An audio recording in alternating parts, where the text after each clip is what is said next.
Hello everyone and welcome back to episode 4 of the Unreal tutorial series. Last episode you learned how to build an arrow tower and damage the enemies. And using the same systems as before, in this episode you will learn how to create a bomb tower. And before we get into the video, I just wanted to give a quick shout out to our crowdfunding Indiegogo page for our game Project Lunaris. If you want to learn more about our game, you can check it out here.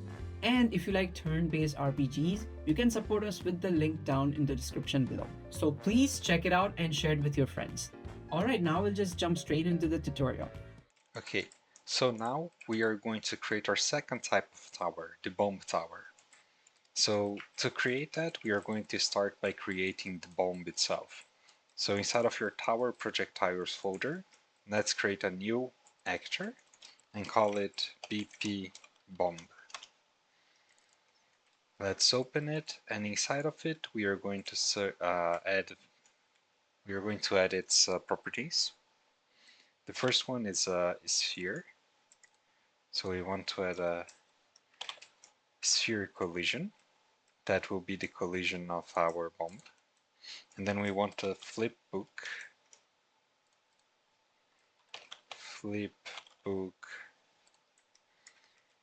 which will be connected to our sphere, and our sphere will be the default root.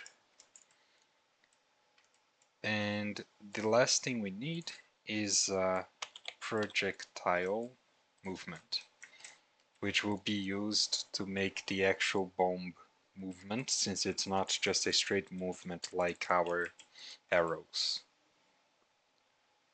So the first thing we are going to do is add the flipbooks to here.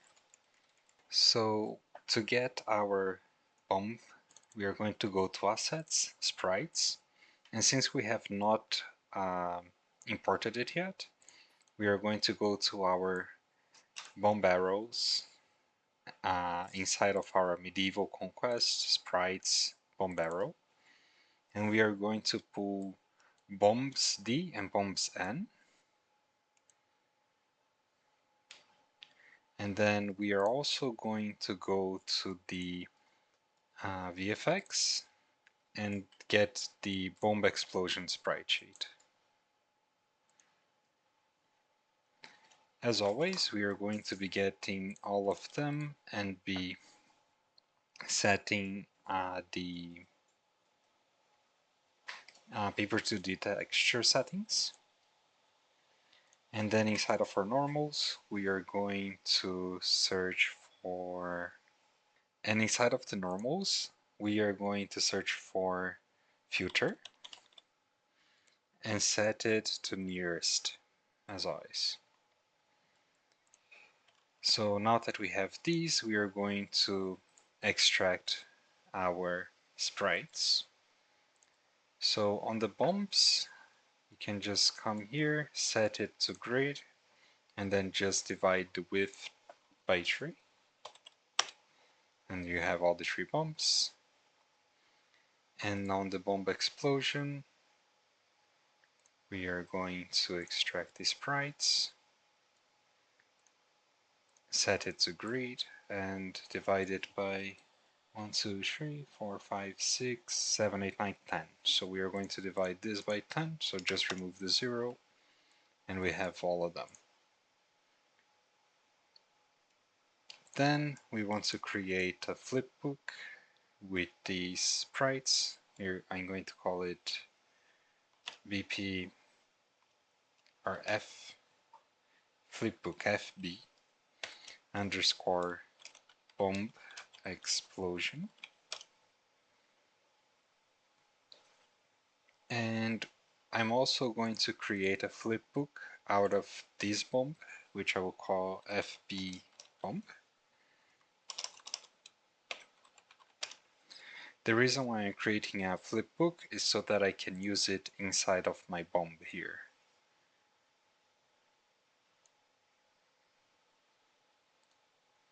So if I come here on the bomb now, I can set its source flipbook to be FB bomb. And now we have the little bomb here. Its radius is very big in comparison to the bomb itself. So we can reduce a little bit the sphere radius so it matches better. Okay, now that we have done that, we are going to go to our sphere. We're going to come down here and on component begin overlap. You click it, so it creates this function in the event graph. And basically, we want to call another function that we'll be creating. So first, let's create it. The function will be explode. Okay, so we want to call the explode function here. And our explode function needs to have an input, which will be of type actor. Object reference is going to be hit actor. And we are going to be pulling other actor to it. Okay, now inside of our explosion, the first thing we are going to do is get a reference to self, and we are going to make sure we are not hitting ourselves, just in case. So if self is equals to hit actor, so branch, if it is self, we're just going to return. Which in this case means we're doing nothing. So since it's self, we do nothing and we just return.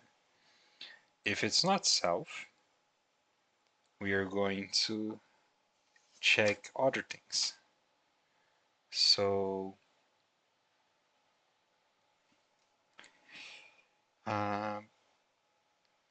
we'll have another branch, and this branch will be coming from another function, which will be is ignored class, and that will receive our actor again. So and it will have an output, which will be a boolean.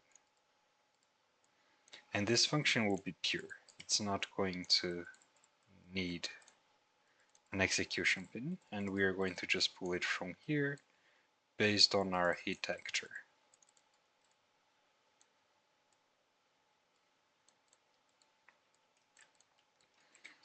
Now, what is our ignored class? Our ignored class will be if it is a tower. So basically we want to cast to BP tower, base tower, cast it to BP base tower. If it's successful cast, we return true, meaning this actor should be ignored. If the cast fails, we return false, meaning it's not an ignored actor.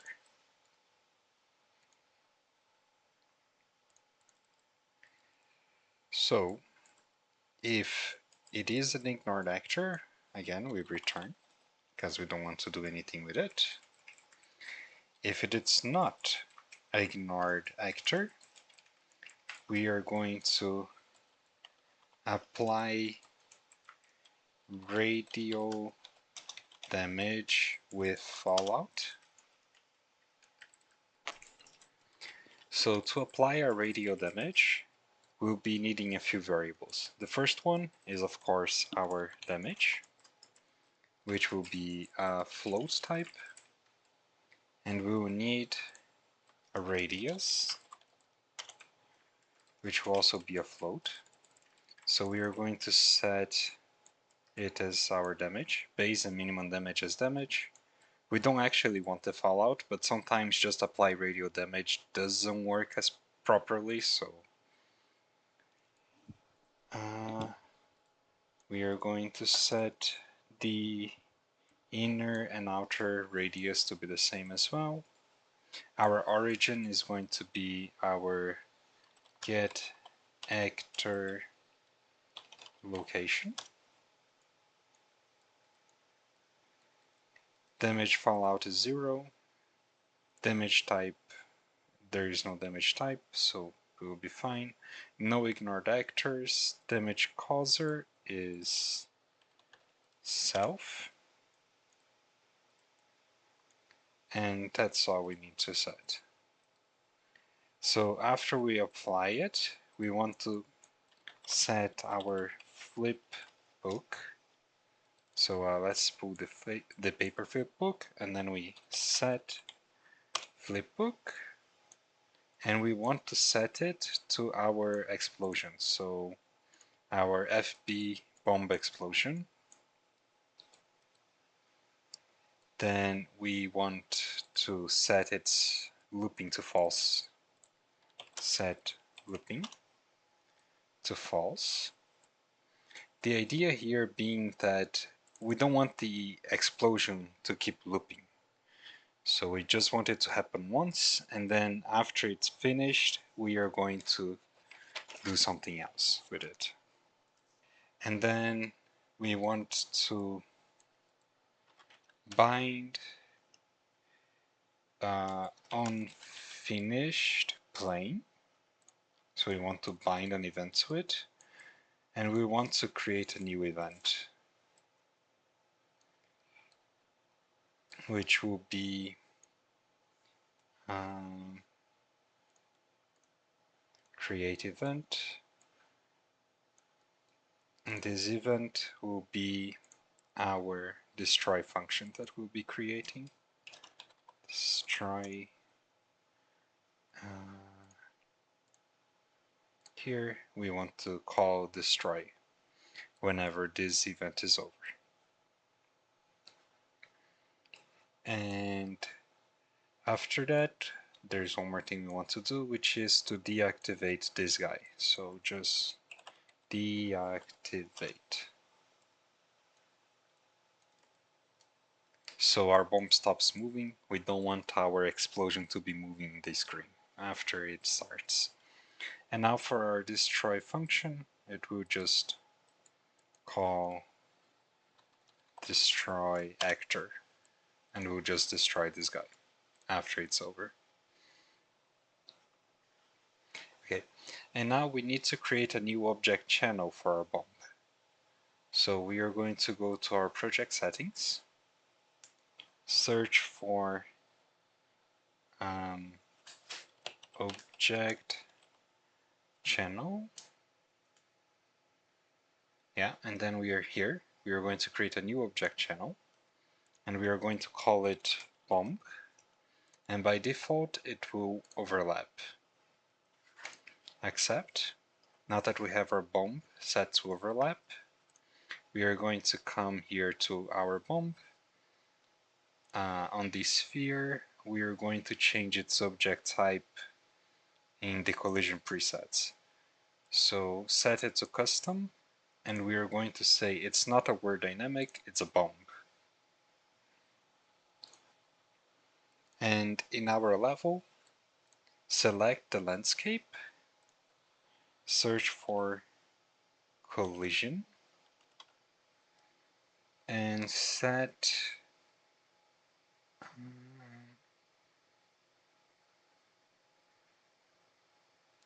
generate overlap events.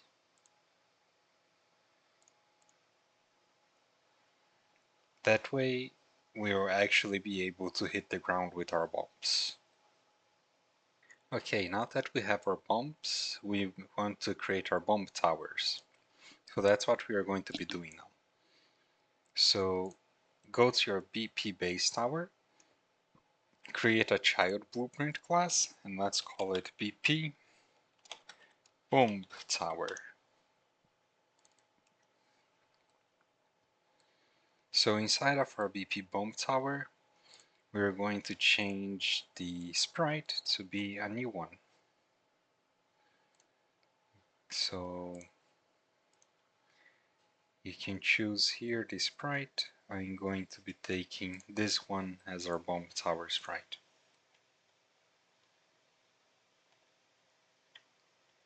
Yes, here we have our bomb tower. So if we place it in the map, We can see it's extremely small, so we should probably change its size. Let's change the paper sprite size to be 4 times. Sounds not big enough. Let's say 6. Okay, that sounds a little bit more reasonable. We'll probably be changing that later again, but for now let's just leave it like that. And let's change its range to be 150. Looks fine by me. So for now let's leave it like that. So for our bomb, the first thing we want to do is to create our attack function that comes from the interface.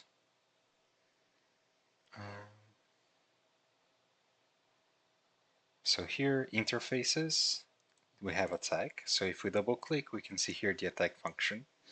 And of course, it doesn't do anything right now, so we are going to be changing that. So the first thing we want to do in the attack function is check if we have enemies in range. So the first thing we want to do is get the enemies in range, num or length, I guess. Enemies in range, length. And we want to check if this is bigger than 0. We branch.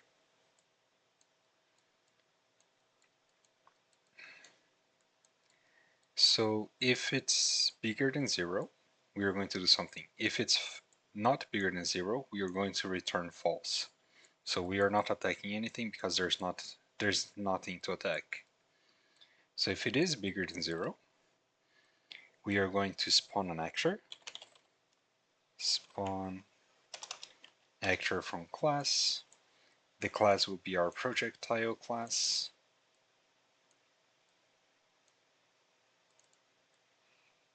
And this will be calling from a function, so let's add it, which will be get bomb spawn transform, which will return a transform.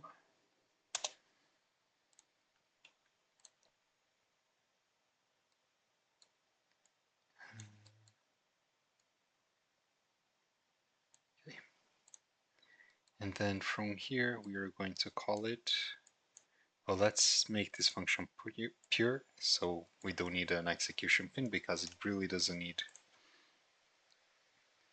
We are going to set it to always spawn. So after that, we are going to take this bomb here that we created. We are going to cast to BP bomb, and in the BP bomb, as a BP bomb, we are going to set damage to be our own attack damage.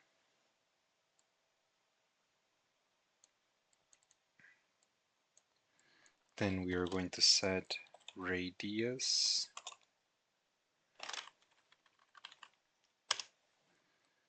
and this radius will be part of our bomb tower, so currently we don't have it, so we are going to create a new variable and we are going to call it bomb radius, which will be a float.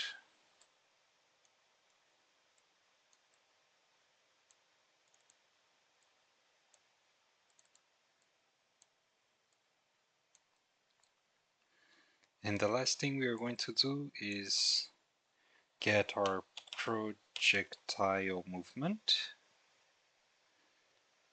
and set velocity.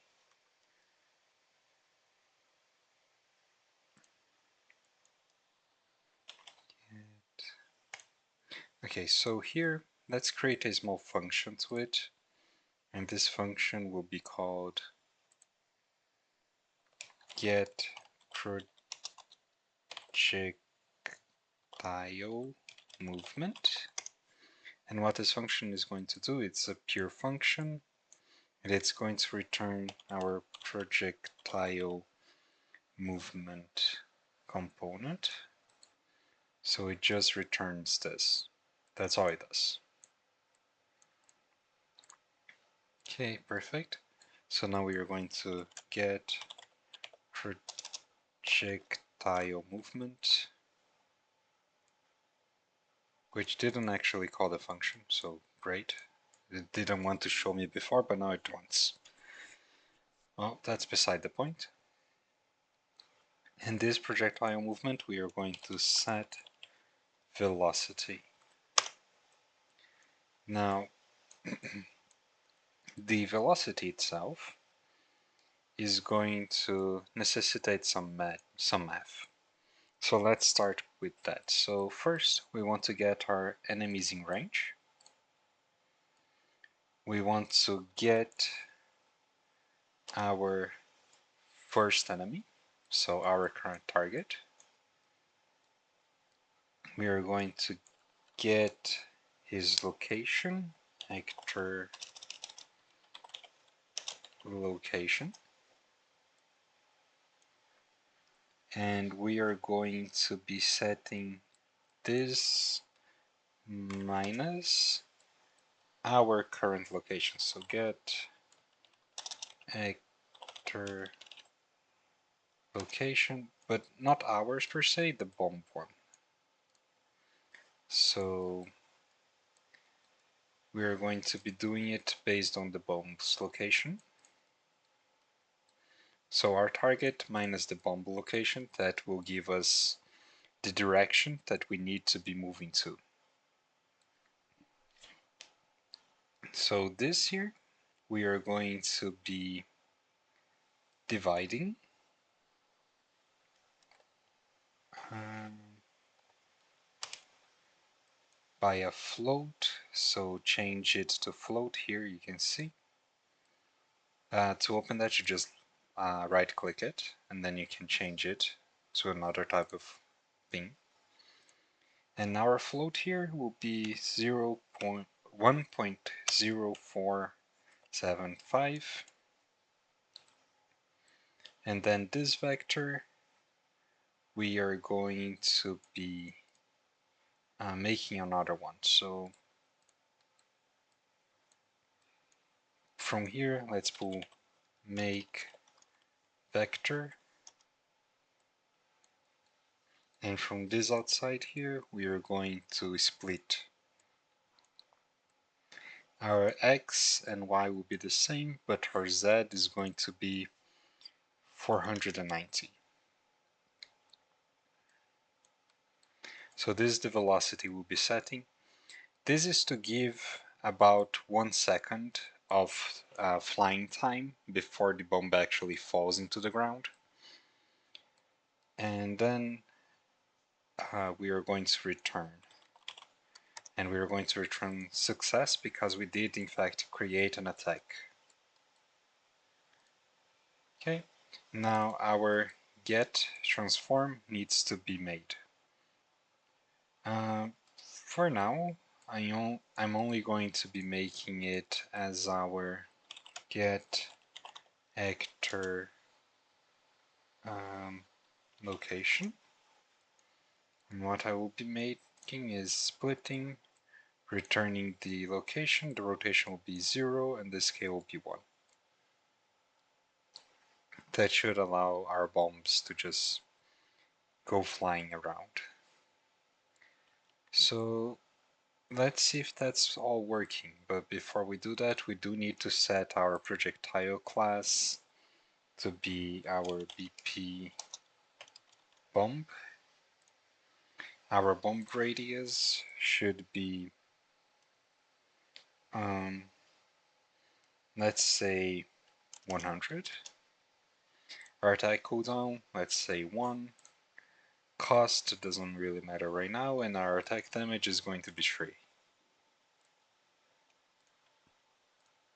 So if we run this, we should see our bomb tower working. Oh, the bomb is just minuscule. Let's make our bomb bigger.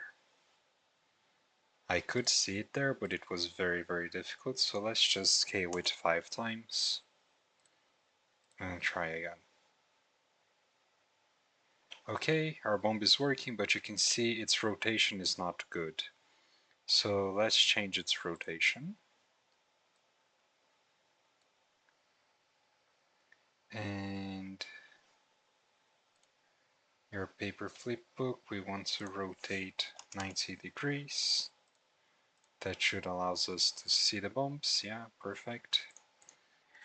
Okay, so now that we have our bomb towers and our arrow towers, we need to start making our enemies take damage so they can actually die.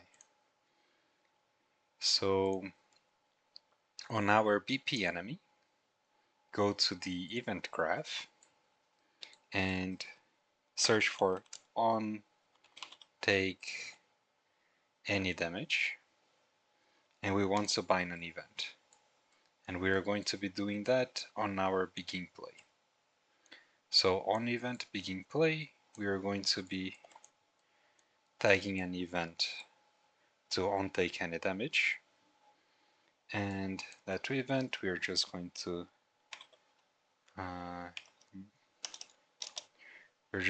create a custom event, and this custom event will trigger our functions. So we have a function take damage, which will have the input of damage, and it will be an integer. So we are going to be calling the take damage function. Oh, okay, instead of an integer, let's make that a float.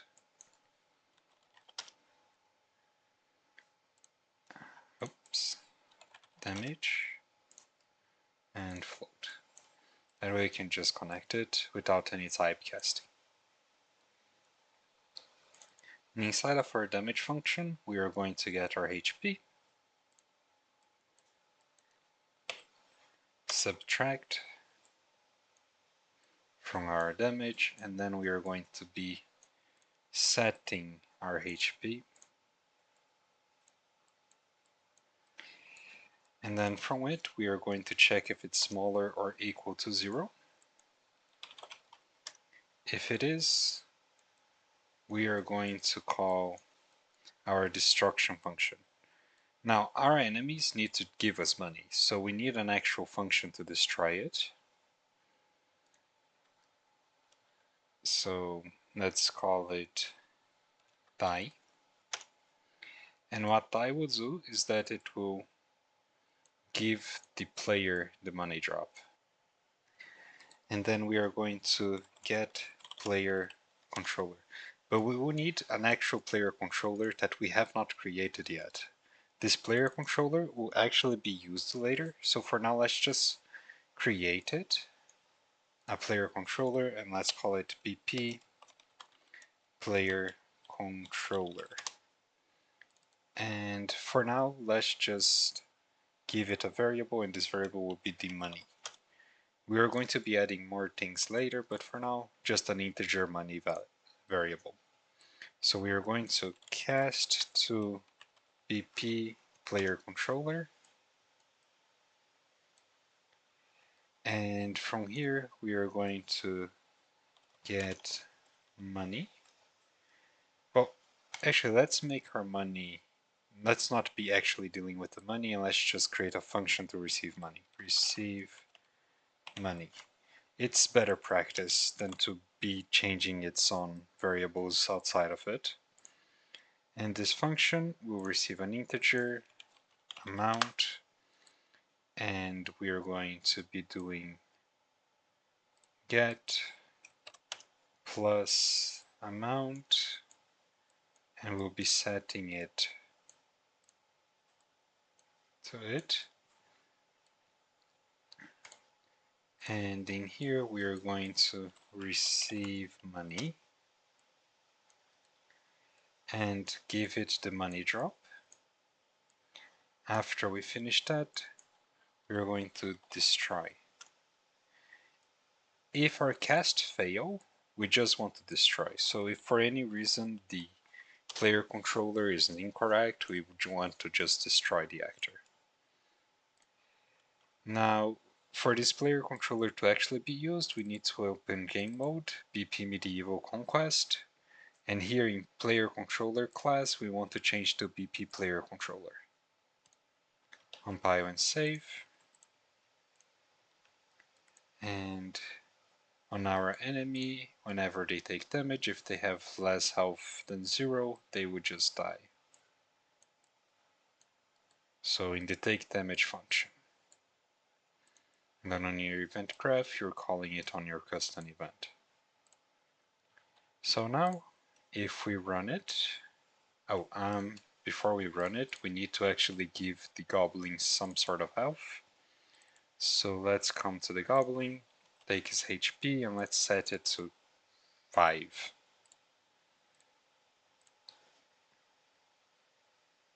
So now we can see that the goblins are dying. One of them survived. But there we go. So 2 of them died and 1 of them survived.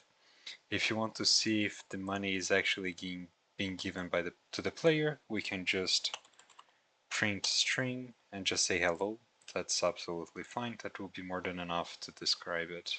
So there you go, hello.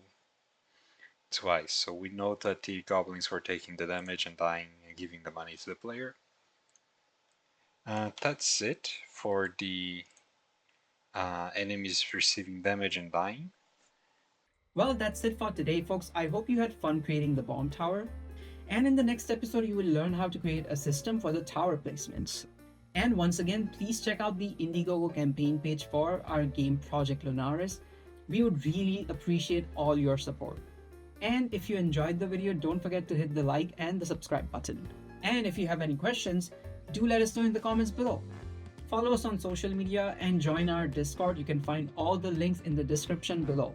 Thank you for watching, and we will see you in the next one.